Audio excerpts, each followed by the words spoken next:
This is the Night Wolf howling at you, and today we're going to take a look at something a little bit different and maybe a bit horrifying. What we have here is part of the Ben Cooper line, the superhero action figure with costume and mask, based on old Halloween costume designs from the 1980s. In this case, I decided to pick up the Batgirl figure. So on the side, we just kind of see the superheroes. You know, we see a Supergirl and a Wonder Woman. I wonder if they actually had that Supergirl costume back then. Batgirl on the side. These are made by NECA, by the way. NECA is something I don't usually buy a whole heck of a lot of. In fact, I think this is technically my first figure purchase for NECA. And on the back, we see all the figures from this wave. Batgirl, Batman, the Joker, Superman, and Wonder Woman. And I think the Joker's costume is kind of what you mostly saw. Like, these things were so horrifying back in the day that most of the time you needed a picture of the character on the front of it so people knew exactly what it was. But I have not seen a lot of these costumes, so, you know. And on the top, it is kind of cute because they do Batgirl size 5.5, which I'm assuming these costumes came in different sizes, like large, extra large, and whatever. Let's go ahead and open her up.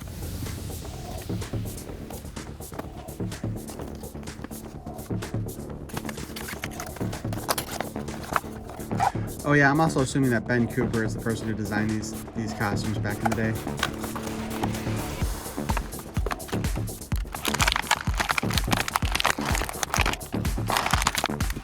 And they got a silicone gel packet in there. They even have a spot specifically designed in this package for it.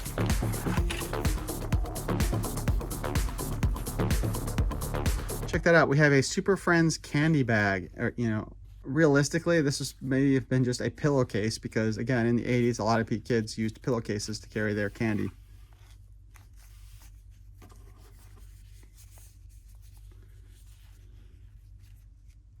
Huh.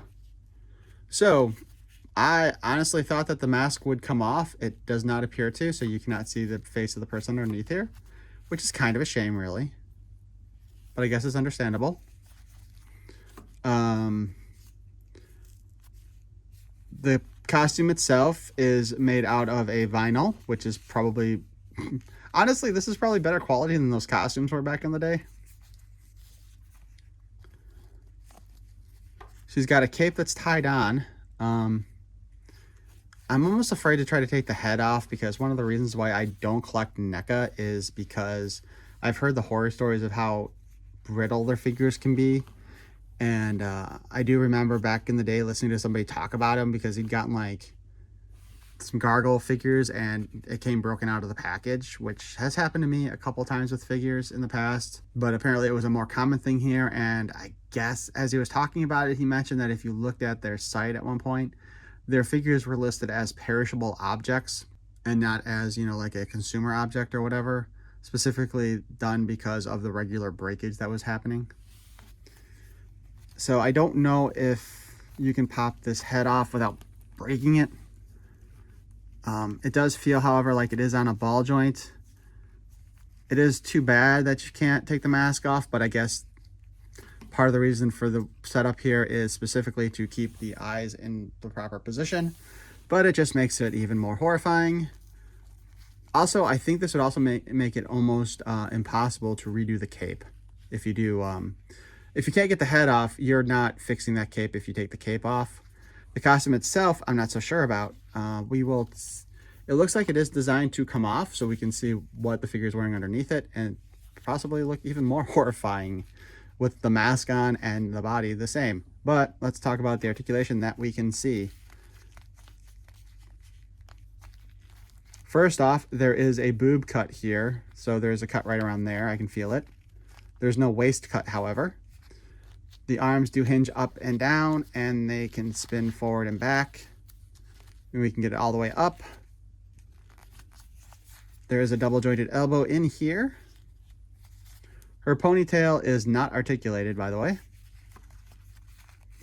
The legs can kick forward and pretty far back. I don't know if it's the costume that's causing that to stop where it does in the back, or if it is just the design itself. We'll probably figure that out more when we get around to removing the costume. The knee appears to be just a single joint though. And we do have a hinge and a spin at the ankle.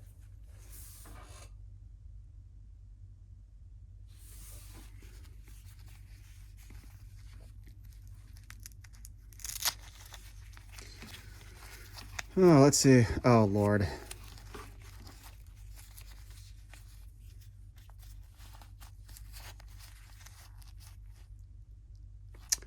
Yeah, this figure is 100% nude underneath the costume.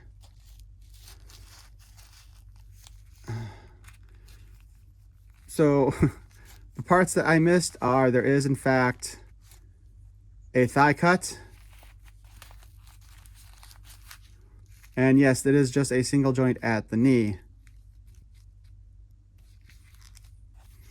But it does appear that the stoppage for going backwards is specifically related to the design of the figure. So we will not fully remove the clothing from this figure. But I did want to check out the joints, and that's as far as we're going to go for that. That being said, now, it does have me wondering a couple of different things here. Oh, there is actually a spin and a hinge at the wrist, too. Based on what I saw, I'm going to assume that the boys and girls all have the same body on here. They did not different. I'm going to assume they didn't differentiate them, because once you take this apart, you can't really tell the difference.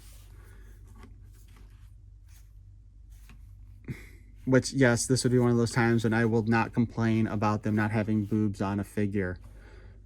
Probably the only time I will not complain about them not having boobs on a figure, if we're being perfectly honest. There is also a bicep cut here that I missed earlier.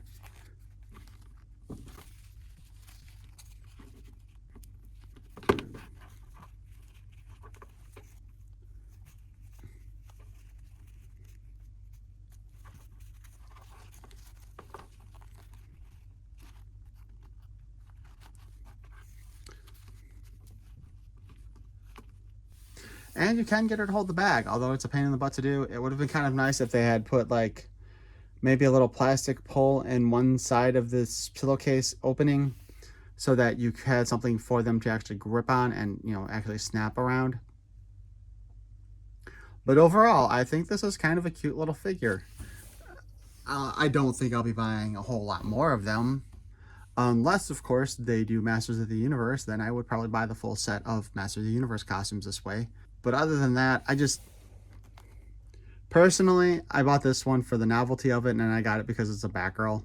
Maybe I would have picked up the Wonder Woman. I thought about getting the Gizmo one when I first saw it, but I just honestly didn't care that much for them. Again, this is definitely more of a novelty collector item than anything else. It is too bad that the mask doesn't pop off at all, but then they would have had to have sculpted different heads or different faces, and maybe that's why they didn't do it. But overall, let me know what you think of these figures in the comments below. Is this something you're interested in, or are you just kind of like me and maybe you're just curious as to how they did it? But I will say I am honest to God surprised that they did not paint underwear on the figure. I was expecting to see, honestly, it would have made a lot more sense to me if they had gone ahead and painted underoos on there. You know, maybe they needed to get maybe they would have needed to get a license for it. But, you know, you could have had the, like, tank top and, you know, panties, Batgirl design, you know, under there. That would have made more sense, because I don't think any kid ran around naked under in these things. First off, it was cheap plastic, and I'm fairly certain that it would chafe quite a bit. And it's not like people are going to be displaying this without the costume, I hope. But it just would have made more sense to have that, because even Barbie dolls have, okay, they don't necessarily have all the parts painted on it. A lot of them just have like what looks like genital warts all over their crotch, but that's a whole separate issue. But hey, if you enjoyed this, and I'm starting to think maybe I've rambled too much and you probably haven't, please feel free to hit that like button. If you want to hear more nonsense, feel free to subscribe. I appreciate all my subscribers. I don't see myself doing any more of these figures unless they do Masters of the Universe. But I thank you for watching. Peace and love.